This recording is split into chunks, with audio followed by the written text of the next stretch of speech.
मणिपुर से बड़ी खबर आ रही है, जहां मुख्यमंत्री एन बीरेन सिंह ने अचानक अपने पद से इस्तीफा दे दिया है। लेकिन सवाल ये है कि जब हिंसा अपने चरम पर थी, जब विपक्ष लगातार इस्तीफे की मांग कर रहा था, तब उन्होंने पद नहीं छोड़ा। और अब अचानक ऐसा क्या हुआ कि इस्तीफा देना पड़ा?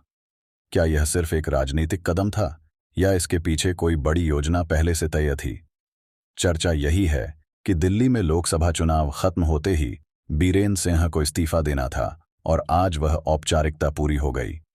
सूत्रों के मुताबिक अमित शाह और बीजेपी के शीर्ष नेतृत्व से मुलाकात के बाद यह फैसला लिया गया, ताकि मणिपुर की राजनीति को एक नई दिशा दी जा सके। अब सवाल यह भी उठता है कि मणिपुर का अगला मुख्यमंत्री कौन होगा? क्या बीजेपी किसी नए चेहरे को आगे लाएगी, या कुछ समय के लिए गवर्नर रूल लागू कर राज्य को केंद्र के सीधे नियंत्रण में लाया जाएगा? इस पूरे घटनाक्रम की पृष्ठभूमि में मणिपुर की हिंसा भी एक बड़ी वजह मानी जा रही है, जो पिछले 2 साल से थमने का नाम नहीं ले रही थी। दरअसल हाल ही में सुप्रीम कोर्ट ने एक ऑडियो टेप की जांच के आदेश दिए थे, जिसमें कथित तौर पर बीरेन सिंह यह कह रहे थे कि उन्होंने मैतेई समुदाय का समर्थन किया और उनकी रक्षा की। इस बयान ने पूरे मामले को और पेचीदा बना दिया। सरकार के लिए यह मुश्किल खड़ी कर सकता था, इसलिए इस्तीफा देना ही एकमात्र विकल्प बचा था। हालांकि खुद बीरेन सिंह इस ऑडियो को फर्जी बता चुके हैं, लेकिन अदालत की जांच से पहले ही उन्होंने पद छोड़ दिया। अब यह भी कहा जा रहा है कि मणिपुर में कुछ दिनों तक गवर्नर रूल लागू किया जाएगा और स्थिति को स्थिर करने के लिए कड़े कदम उठाए जाएंगे। केंद्र सरकार ने अजय भल्ला को इस पूरी स्थिति को संभालने के लिए आगे किया है। अजय भल्ला पहले मोदी सरकार में गृह सचिव रह चुके हैं और उन्हें ऐसे संकटों से निपटने का अनुभव है। उन्हें मणिपुर भेजे जाने के पीछे यह भी कारण बताया जा रहा है कि केंद्र सरकार अब खुद हालात पर नियंत्रण रखना चाहती है। इस पूरे घटनाक्रम के पीछे अंतर्राष्ट्रीय पहलू भी नजर आ रहा है। म्यांमार में चल रहे गृह युद्ध, बांग्लादेश में कट्टरपंथी गतिविधियां और नॉर्थ ईस्ट में जातीय संघर्ष की वजह से मणिपुर लंबे समय से अशांत रहा है। हाल ही में मिजोरम के पूर्व मुख्यमंत्री ने विदेश में एक बयान दिया था कि मिजोरम के लोग भारत सरकार से सीधे लड़ने की स्थिति में नहीं हैं और उन्हें बाहरी मदद की जरूरत पड़ेगी। इस बयान को भारत सरकार ने गंभीरता से लिया और यह आशंका जताई गई कि कहीं यह बयान किसी बड़े खेल का हिस्सा तो नहीं। यही वजह है कि केंद्र अब मणिपुर और नॉर्थ ईस्ट में सीधा हस्तक्षेप करने के मूड में है। अगर हम देखें तो बीते कुछ सालों में अंतर्राष्ट्रीय स्तर पर भी मणिपुर को लेकर लगातार चर्चा हो रही थी।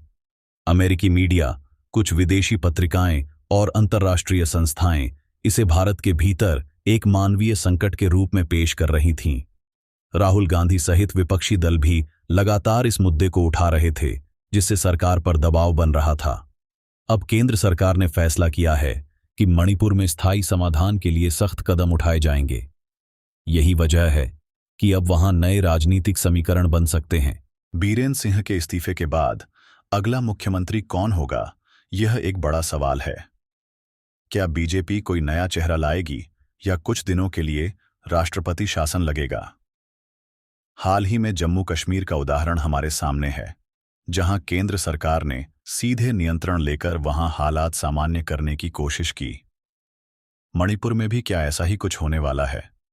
फिलहाल यह तय है कि बीजेपी मणिपुर में किसी विश्वसनीय नेता को ही आगे करेगी, जो केंद्र सरकार के सीधे संपर्क में रहे। इस पूरे घटनाक्रम के पीछे एक लंबी रणनीति नजर आ रही है। जब प्रधानमंत्री मोदी ने हाल ही में कहा था कि उनका यह कार्यकाल अर्बन नक्सलियों और भारत विरोधी तत्वों के खिलाफ निर्णायक जंग का होगा, तब से यह साफ हो गया था कि नॉर्थ ईस्ट में भी कुछ बड़े फैसले लिए जाएंगे। मणिपुर और मिजोरम में क्रिश्चियन मिशनरियों का प्रभाव, म्यांमार में चल रही उथल-पुथल, बांग्लादेश की गतिविधियां और अमेरिका की इस पूरे क्षेत्र में रुचि को देखते हुए भारत सरकार अब कोई डील नहीं देना चाहती।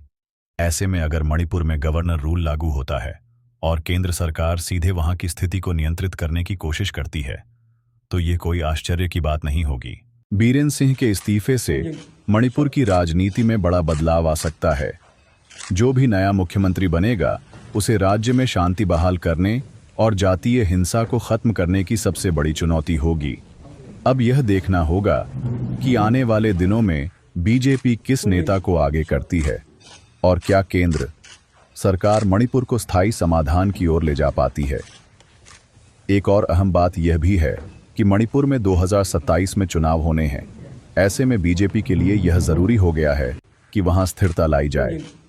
अगर हिंसा और अस्थिरता जारी रहती है तो बीजेपी के लिए चुनाव में मुश्किलें बढ़ सकती हैं। यही वजह है कि अब केंद्र सरकार खुद इस मामले में पूरी तरह से सक्रिय हो चुकी है। आने वाले दिनों में मणिपुर को लेकर कई बड़े फैसले देखने को मिल सकते हैं। गवर्नर रूल लगेगा या नया मुख्यमंत्री आएगा, यह अभी तय नहीं है, लेकिन यह साफ है कि मणिपुर में अब केंद्र सरकार की सीधी निगरानी रहेगी। हालात को नियंत्रित करने के लिए केंद्र कोई भी कदम उठा सकता है। अब देखना यह है कि बीजेपी का अगला कदम क्या होगा और मणिपुर में शांति बहाल करने की दिशा में कौन से फैसले लिए जाते हैं। देश और दुनिया की तमाम ताज़ा खबरों के लिए बने रहे AI न्यूज़ इंडिया के साथ। वीडियो को लाइक करें, शेयर करें और चैनल को सब्सक्राइब जरूर करें। आपका क्या कहना है इस वीडियो पर? कमेंट में अपनी राय जरूर दें। लेटेस्ट अपडेट्स के लिए हमारे चैनल को सब्सक्राइब करें।